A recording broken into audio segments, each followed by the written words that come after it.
hayi isimo sezulu salapha esikhona madoda uyabona liguqubele phandle lekubuza ukuthi ungubongaki wena makhola ungubongaki ready for lamakhasi ungangibuza ukuthi ngikubongaki wangibuza ngahluleka ukuphendula kodwa ke mbukeli nje ngokubona phandle limajumbantaka lithe khwelele ngamafu kwaye ke singathanda into kubana sixhobise nabaqhubayo ezindleleni into kuba baqhube ngononophelo kuba kaloku xa kunje ziyathanda ukwenzeka ingozi ngoko ke mbukeli masihlale sithe ngqangqa kumbazamela uqinisekisa into kubana sikhuselekile kanti ngoku singena kwi-yure yethu yesibini mbukeli ngiyazi ukuthi ke nawe awukakakhola kukholakala ukuthi lokugcina ncinele ihora silidikadikayo njengamanje kanti ke kuleli hora sikuphathele umlingisi oqavile ubhekisizwe mhlawule ulapha ke ekomkhulu le-SABC igama lami nguNonqolo kaMali ihlanganele imhlophe eqwa intokazi yake ondini esishamthetho esidala sesifundazwe iKwaZulu Natal siyakubingelela mbukeli kuleli hora mangabe usanda kungena kumakhaya ngamakhaya sithe galakanqa kwiyure yethu yokugqibela yenkqubo into yokuba ke kuthi kanti sisaphila into enkulu leyo mbukeli ngokuba kaloku akukho suku linzima okodlula umande kodwa ke maqala ke kumele kuvuke kuyophandwa ngoba ke enyanisweni inkomo yobuthongo saze sayibona xa sijonga ke kumanqaku esakuphathele wona namhlanje okanye kwele yure singena kuyo umphathiso wasetyhini ulutsha nabantu abaphila nenkubazeko ugqirha Nkosazana Dlamini Zuma phethelele iphulo leentsuku ezi-365 lokulwa kaloku imiba yokuxhatshazwa ngokwesini ukanti ke luyaqhubeka uqhankqalazo kumgodi iGold 1 kulandela ke ukugxothwa kwabasebenzi isendimlo ukholisa kalubisi umadlongoti masijonge iziphala phambili kule yure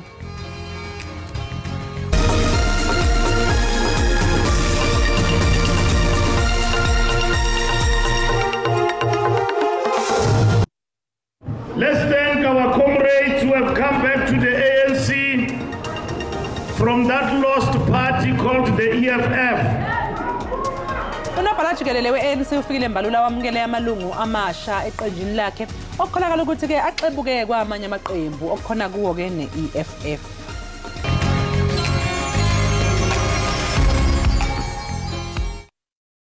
Sanibonani umpumi lo ngisintshe niqhubekani nibukele ekhaya Jikelele nisitholele isport entertainment kanye ne-current affairs mina nawe sophumelela noma ngabe sebemelene nathi thando lwethu lomelele noma kungaphelo kwalomhlaba ekhaya Jikelele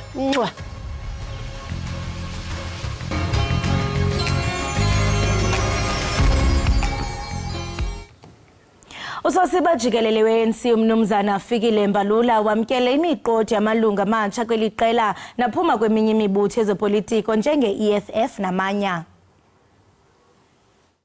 Let's thank our comrades who have come back to the ANC from that lost party called the EFF.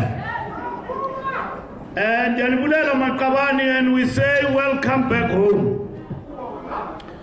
Ningalahli imbo yenu ngophoyane atsho amaXhosa thina nto zaziyo asothukanga siyayazi ukuthi bekuzawuba nje. We have heard you are not petty, you are political. You have given us political reasons today why you are coming back to the ANC. Other people, when they leave political parties, they are bitter. Nina, you are not bitter. Nithetha inyani lemsula ukuthi sihambile pha ebuxhaka-xhakeni. Ngenxa yokuthi besicinga bafana sithengiselwa imbo kanti nguphoyane. Ezi zikipa asizuzitshisa ngoba namoyo ongcolileyo thina sizazisa pha kumalema. They must see what they do with them. Okanye bazawuzikhipha sibaxelele ukuthi chithani nityiwe bahlekazi. Umholi weqembu i-Change Starts Now uRoger Jardine uthi uxolesane nobe ngukade mabona we-ANC uMavuso Msimangu ukuthi abe ingxenye yeqembu lakhe. Umsimangu usule ngesonto ledlule eqenjini elibusayo ngelithi ukwehluleka kahulumeni iyona mbangela eholele ekutheni ashiye kuleli qembu. uJardine wabe yisikhulu esiphezulu se-First Rand ukusho lokhu ngesikhathi ethula iqembu lakhe i-Change Starts Now eningizimu yeGoli. Phakathi ke kwabantu bebeyingxenye yeqembu likaJardine kukhona uMurphy Morobe, uNicole Fritz kanye noMark Haywood. Umholi we-EFF uJulius Malema uthi iqembu lakhe lizama konke okusemandleni ukugudluza i-ANC emandleni okuphatha e-Eastern Cape. uMalema uthi lesi sifundazwe siyisizinda se-ANC, yingakho-ke kumele nakanjani okhethweni lwangonyaka ozayo i-ANC igudluzwe emandleni okuphatha. Nangona unyulo lonyaka ozayo lusemnyango, inkokheli ye-EFF uJulius Malema umemelela amalungu ombutho ukuba mawavame eluntwini kwaye bakhawulelane nezidingo zabo. Ukwathi uqoqosho lwephondo lempuma koloni lingakhula ukuba i-ANC ingaphuma ekulawuleni. The survival of the ANC depends on the Eastern Cape. Everywhere else the ANC is failing dismally except in the Eastern Cape.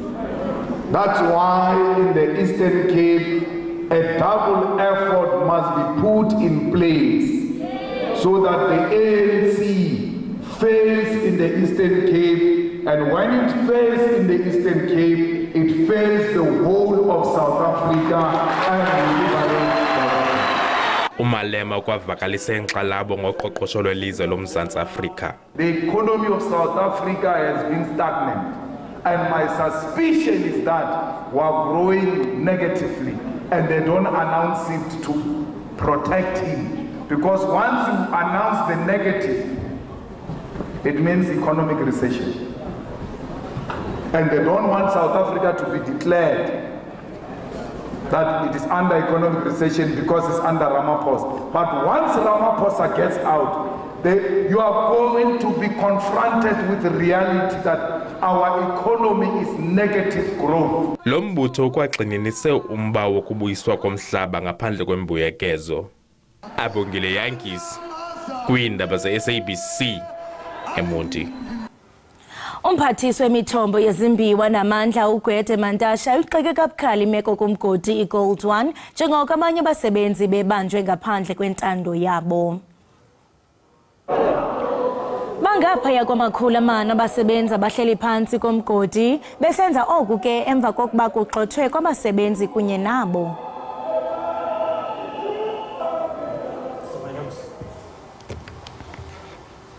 Amazwe acele emakhulwini amabili ayingxenye yengqungquthela emayelana nokuguquguquka kwesimo sezulu i-COP28 abhunga malungana nesivumelwano esingujuqu sale ngqungquthela kulonyaka.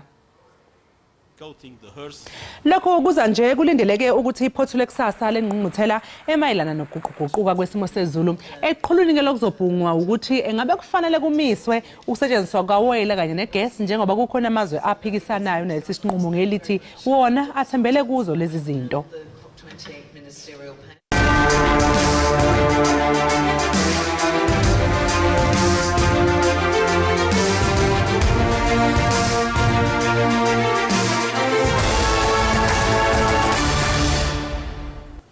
Umphathiswa wezabasetyhini ezolutsha nabantu abaphila nenkubazeko uGqirha Nkosazana Dlamini Zuma phehlelele iphulo leentsuku eziyi-365 lokulwa izixholo-xholo ngokwesini eMgungundlovu kwiphondo laKwaZulu-Natal. uGqirha Dlamini Zuma besonga iphulo leentsuku ezili-16 zephulo lokulwa ukuxhatshazwa kwabasetyhini nabantwana.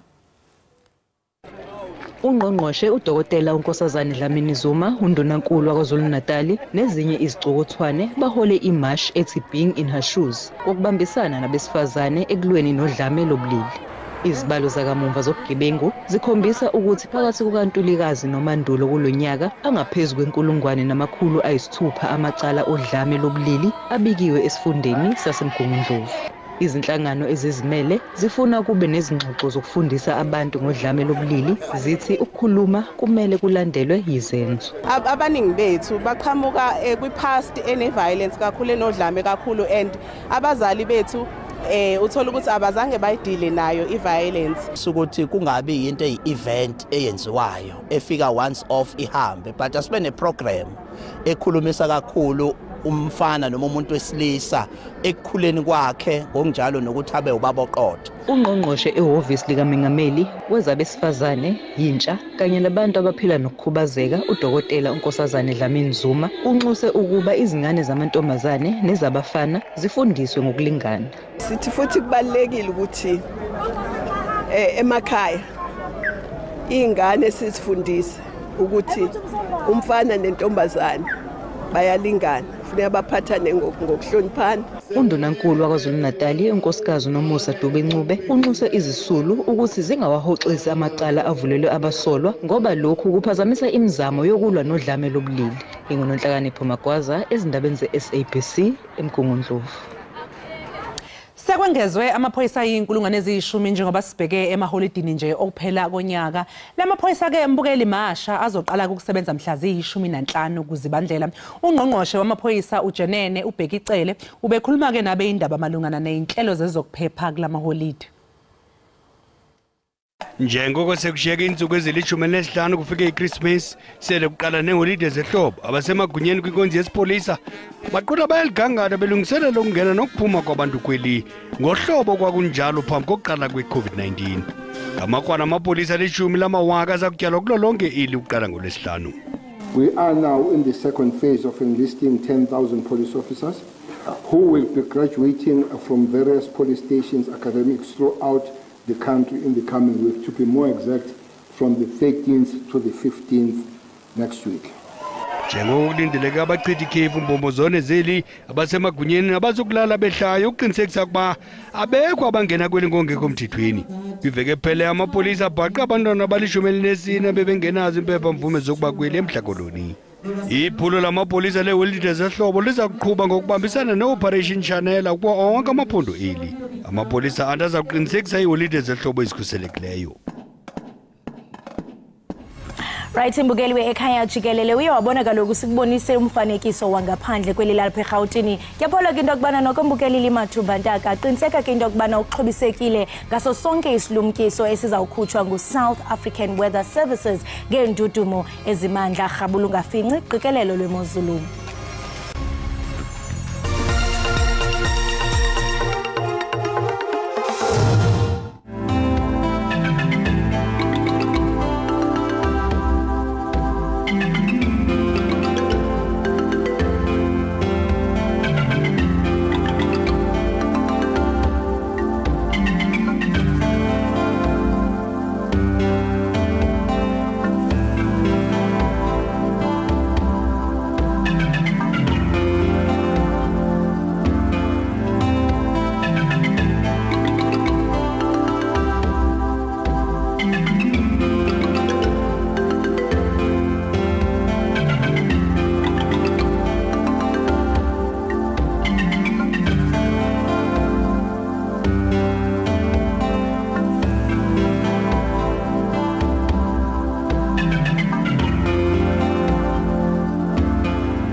Siphinde-ke sikwamukele mbukeli lapha ekhaya Jikelele. Kanti-ke njengamanje mbukeli sekuyisikhathi ukuthi sithole inkondlo emnandi phuma lapha kulungi. Igama lenkondlo ithi I am an African.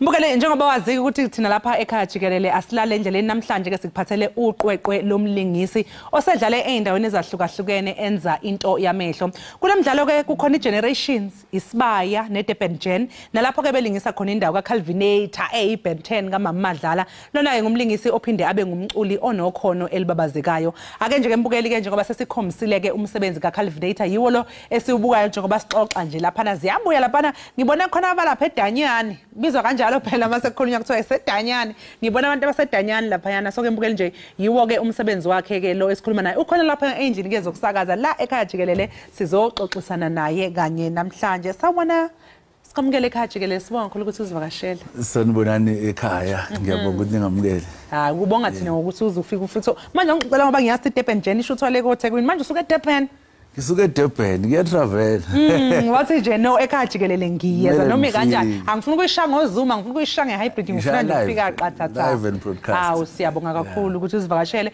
manje awuqale nje ukusixolele ngokuthi mhlawumbe uchazele umbukeli ukuthi ubani njalo njalo ngaphambi kokuthi ngesixoxe ngothando lwakho lo acting kanye nomculo ya igama ngubhekisi yazi ngiyadideka yazi ngibuye lapha ngibuye no like me right sila okay igama ubhekisizwe ngokwamahlawe unzama ucucu siyami ekhaya ngidabuka eSouth Coast eKZN endaweni ethiwa isemzimkhulu ila ngazalelwa khona ke bese ke ngaya kuThekwini ke for amadlela alihlaza nokuzama impilo ngiyazi ukuthi usuyeqa nje usuthi asuye eThekwini ngaphambi eThekwini wahamba kwathi uhamba ofunda ngafunda yes washaya education ya nje ngaphansi ngakwenza khona emzimkhulu until ngaqeda high school khona emzimkhulu and then after that I went ngahamba eThekwini that's when ngafunda eUnisa while doing acting part time like dramatic arts nje sasenza ukampu dance stage plays go stable theater yeah and then kwafika ithuba ke lokuthi ngihambe ngisuka eThekwini ngize ngala eGoli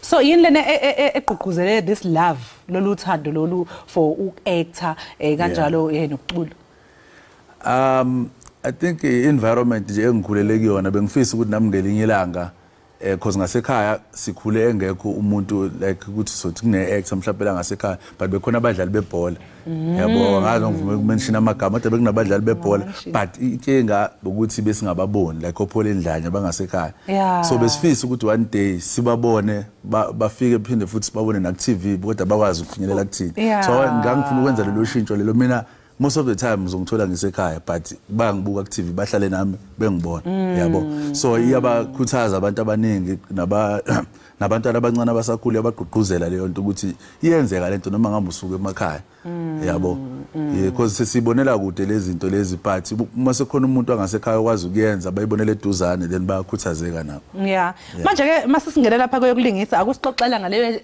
role le oyidlalayo lapha kuba uBen 10 manje angicela wazizwa kanjani nje makuthiwa hey uzoba iBen 10 la Mama Madlala mina as ubhekisize angithandanga because angaze ngibe uBen 10 before yabo but ngathi because I'm an actor that means kumele ngiportray i-character so ngathi no ngizobeka ubhekisize eceleni and then ngidlale uPrince kahle kahle it's not Calvinator is my stage name yes ngayithatha from uDurban Gen then I made it i-stage name some music because kahle kahle kwaku Calvin so ngokudlala ngamagama ke nokuba artistic sayishintsha sathi Calvinator but uPrince ngapha kuzale so abantu ke bamukela kanjani le role yakhe kuba uBen 10 ngiyazi ukuthi phela abantu bavele bakubelieve impela bakholwa ukuthi nje hayibo lento oyidlala lapho yiyo mhlawumbe usuthola abasebethe uxaxa ngeAG mhlawumbe omama sebethi hey wemfana into ezokuthusa ngale role ogogo bangismayelela nje mengabe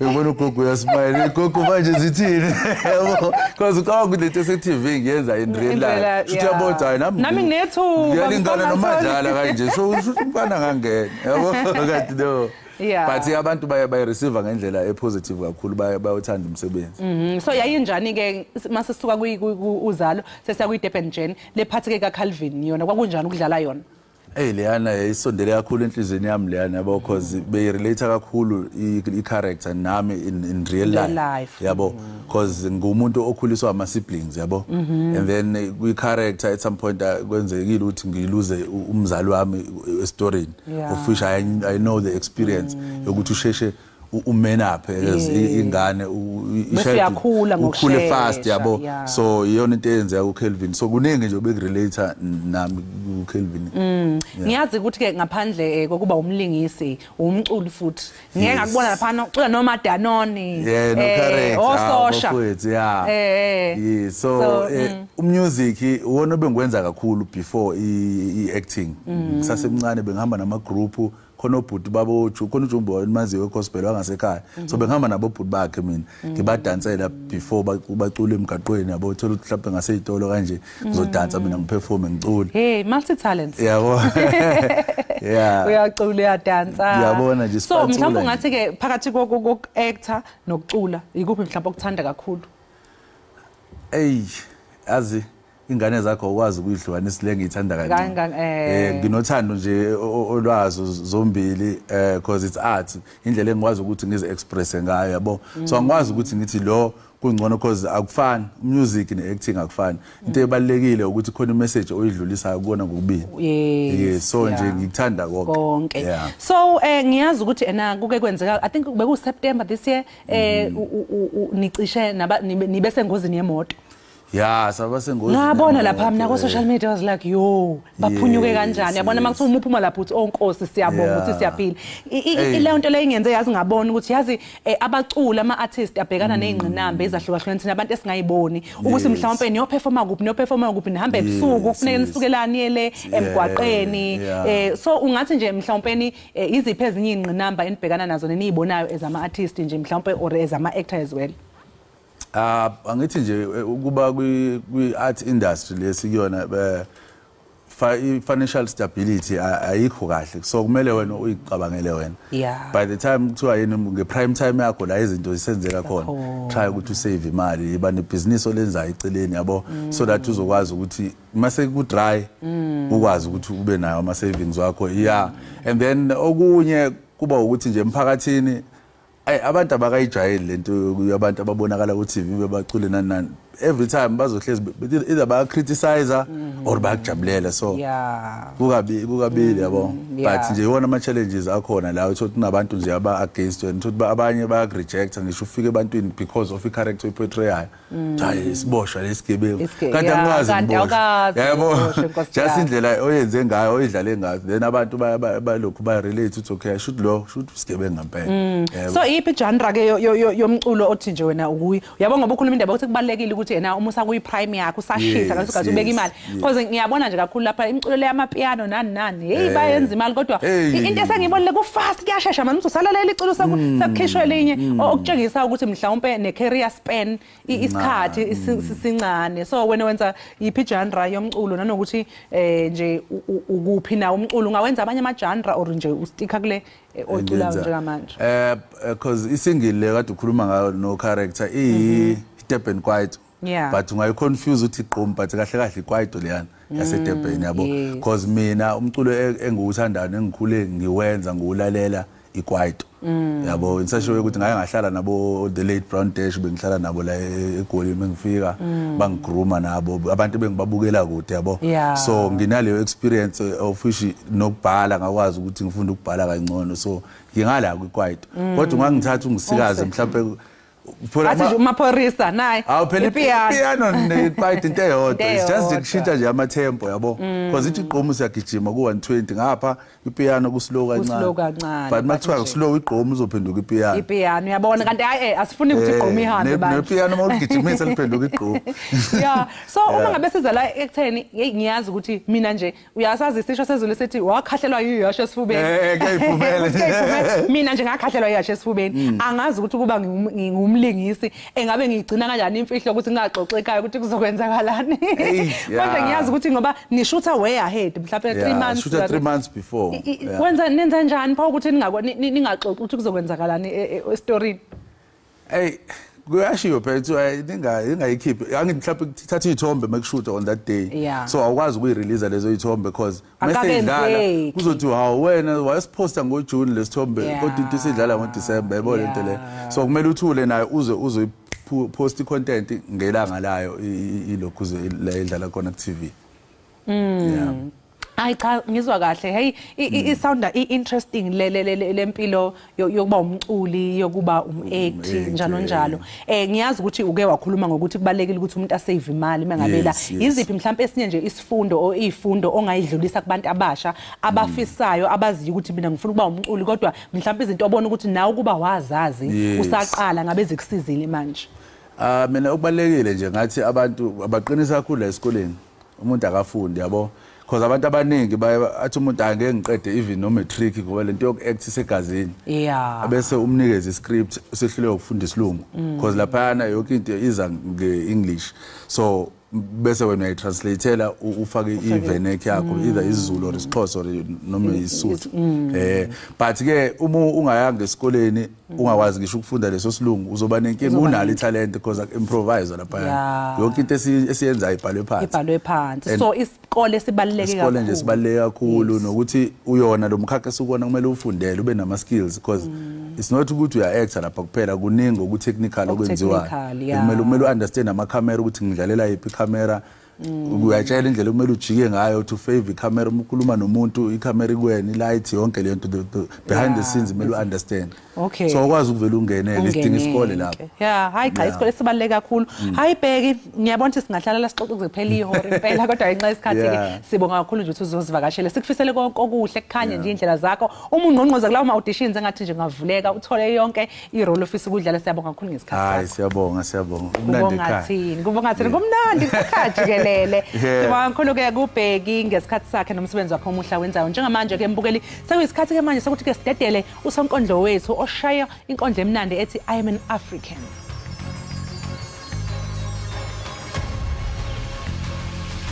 I am an African. Oh yes, I am an African. Young and innocent as I appear, dripping and dropping like wax from candle, trying to find my sense of belonging. Obviously, being born and bred by man and women of an African soil, who were also born and bred by men and women of an African morality. Could it be the color of my skin, eyes, or hair that determines my nationality? Could it be the shape of my nose or the size of my bums that defines my Africanism? Neither color, shape, nor size confirms one's African nationality. And I am the one that they call the Queen. And oh, my crown is finally being revealed, no longer buried in my spirit. It is who I am, for yes, He has freed me to be the person I have always been meant to be, the Queen. I hail from not the north, but the southern hemisphere. Fertility in abundance is only found here, and as I give birth to blessings, leeches draw near, whisper in my ear words of fear, but they are never clear. For I stand rooted, reminded, I am an African, I am the Queen. Oh, what a continent Africa is. A clear reflection of the rainbow after the rain has gone, that gives tingling feelings from past dreams and visions that have come to pass. So with every moment on my knees, I ask, Father, please, to let the sun rise again for my enemies. Yes, let the sun dance for my enemies. After all, I am a believer, I am a daughter, I am a sister, I am an aunt, I am a friend, I am a lover, I am an African, I am the Queen.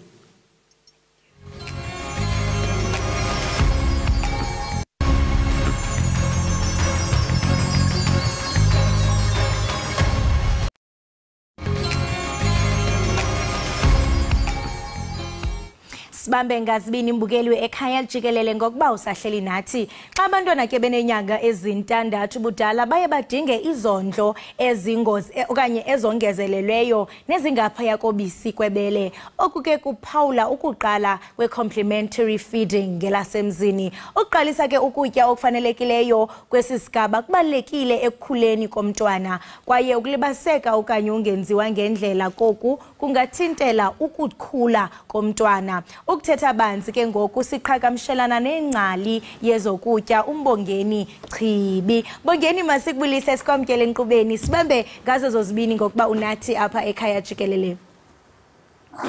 Ngiyabonga kakhulu ngibingelele nakubo bonke babukele emakhaya lababukela le show right now. Enkosi kakhulu ngaphambi kokuba nje sihlabele mgama singene kulovimba wethu ndiyathanda into yobana usityebisele ingakumbi umbukeli into yokubana xa sithetha nge-complementary feeding sithetha ngantoni? Okay, ngiyabonga kakhulu. Masikhuluma nge-complementary feeding sikhuluma ngekudla lekumele sikucale ukungeta kwebantwana labaqala ku-6 months of age. Njengoba sathi ukuthi from birth to 6 months, umntwana uthola 100% from a breast milk or a formula.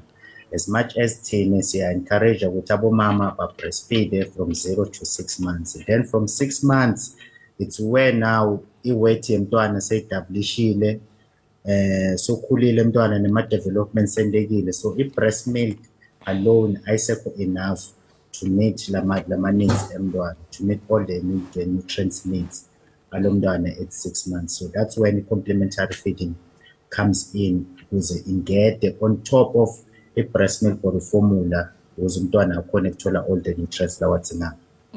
Ndiyakuva uba uyatsho into yobana after 6 months i-breast milk noko ayisekho sufficient. Ungathi ke ngoku zeziphi izondlo esingatsho into yokubana zibalulekile kuphuhliso lomntwana opha kwi-6 months ubudala, kwaye ke i-complementary foods zihlangabezana njani nezondlo ezidingekayo? Okay, ngiyabonga kakhulu. At 6 months umntwana right now njengoba ngiqeda ukuchaza ukuthi everything yakhe seyidabulishile. So thinga more nutrients. So more nutrients specifically, just to name a few, labalekile ukuthi umntwana wathini, which is the protein, zinc, iron, and vitamin A. So now into lapho sesiyende emakhaya esibadali ukuthi sikhona ku-introduce lokudla loku kancane one item at a time. Now ukuthi singaki-introduce njani ma-complementary foods la singawangeta mama ukuthi it's either so we're gonna mash ama-vegetables or we're gonna pure ama-vegetables nema-fruits. Most, for example, lengawabala nje ukuthi maybe one of them would be whole grain, ama-rice, ama-legumes. But that again, same time, sikhumbule ukuthi i-breast milk is still, we should continue to be the sole source of nutrition. Lalamanye ama-foods ayangeta just so that umntwana amithe the required nutrients lawa lengwa mentionile going forward. Now, into lekumele siyathi ukuthi complementary feeding akuvele kumelanga siyiqale nje noma kanjalo, kumele siyiqale gradually, kancane sizame introduce one item at a time. Njengoba ngishilo ukuthi it can be your mashed sweet potato, your mashed butternut, your mashed squash, your mashed butternut, and then siyabuya to my pure vegetable, my pure fruits, like your apples, pear, and then siqale introduce kona kancane at 6 months going forward. Yeah, ndiyakuva into yobana uyatsho into yobana nomzali. Yes, but also again to add, we still must make sure ukuthi whatever we do it in a safe manner, whereby we wash our hands, we clean the surface area, let's prepare just further to avoid foodborne illnesses.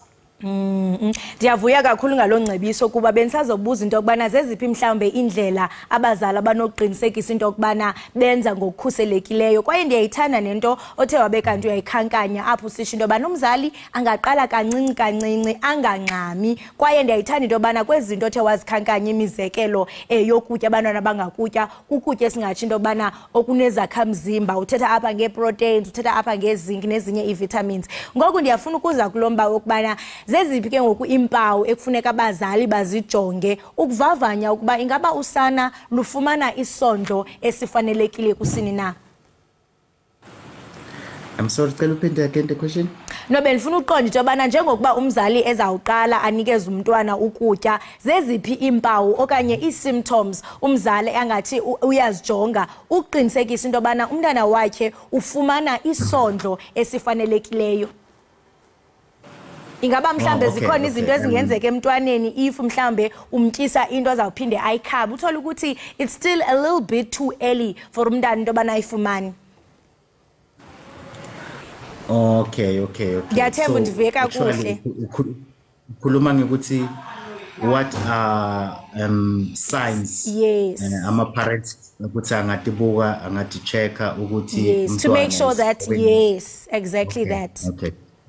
So one of them that abazali can look out for is i-weight yomntwana, i-weight gain and ilokhonjanisa i-growth.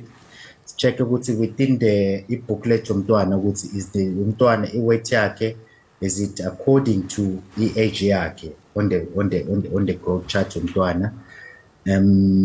Number two, they can also check for ama-developmental milestones ukuthi umntwana uyakhona ukurolla over at that age, uyakhona ukuhlala, uyakhona ukucrawla. Those could be some of the things that can check ukuthi umntwana wethu is the baby getting the correct nutrients or not. Also i-healthy skin yakhe, i-hair namazipho akhe, and also ilukhunjanisa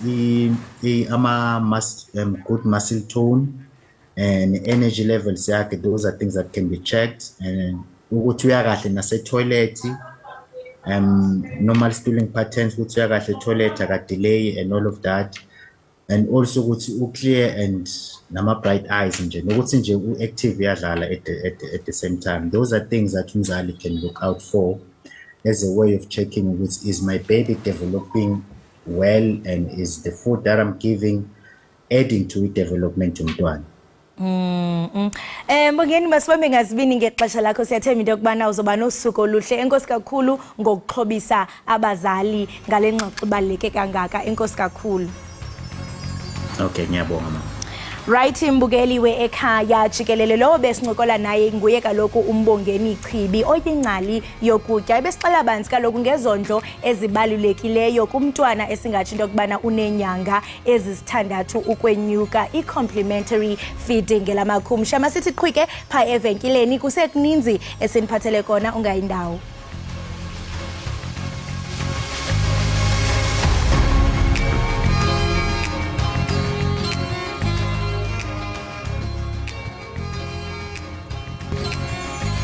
Siphinde ke sikamkele mbukeli lapha ekhaya Jikelele. Sibonga kakhulu ngokuthi ke usahlanganyele nathi lapha ekhaya. Khumbula ke mbukeli ukuthi sikhona ku SABC Plus, download i-app wena uzokwazi ukuthi usibuke noma ngabe ukuphi na. Siphinde sibongeke na kuwe mbukeli wa lapha ya kwi channel SABC lihaye. Njengamanje ke sekuyisikhathi sokuthi senze njani makhosi. Sibanandise kaloku ngomvula, sifuna ukuvula umvulo wenu, yonke into ibe icwancile. Kanti sibambe ngazibini kuba bekuninathi kaloku ukusukela kwi-yure yokuqala de sibe kanti siyayisonga. Kenene mbukeli inkxaso yenu siyayibona kwaye siyayithakasela kakhulu. Kodwa ke asinishino kodwa namhlanje ukhona uNaledi unqangile uniphe ucumbi lomculo omnandi ngolubeni nje uzasiphile futhi asinikeze umbongo omnandi ukuyivala lizozo. Hayi ke uNaledi bekuyilo bese xoxisana naye mayelana nencwadi, yakhumbula? Njengamanje sizolalela nje usonkondlo wethu osivakashelela ekhaya Jikelele. Mbukeli ube nosuku olumnandi sizobona kahle kusasa ngesikhathi esifanayo, usale kahle. She wears a blood-red satin dress and dares to be tainted by the circumstances with which she is painted. On her darkest days, the sun's rays reach for her face to embrace her with a warm glow and leave the shade thrown to fall behind her. Every moment she finds rest, she documents and keeps it in her chest, for it is then that she is mostly unidentified. The work of her hands are by which she is commonly verified. Without her smile, she is naked. her vulnerabilities and insecurities exposed, not even clothing that covers all her curves could spare her all the violations and humiliation that she bears. The peace she has comes from understanding that her identity could never be determined by society's clouded vision of her.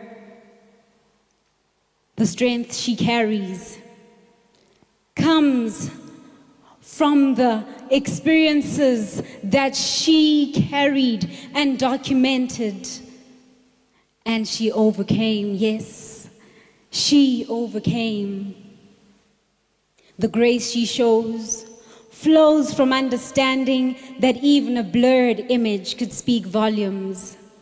And yet, only those who dare to open and peruse her closet can testify to knowing her in 50 shades. Only her maker knows her fullest capacity. This is the dedication to the women who bath and dress up just to take selfies to remind themselves that they are still alive and kicking.